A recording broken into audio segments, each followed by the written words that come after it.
ঠাকুর শ্রী শ্রী রামকৃষ্ণ রাতে ঘুমোতে পারতেন না। তাঁর কাছে যে ছেলেরা থাকতো তাদেরও রাতে ঘুমোতে দিতেন না।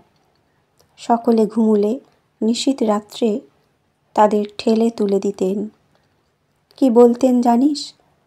তোরা ঘুমোবি কি রে? ঘুমোবার জন্য এখানে এসেছিস?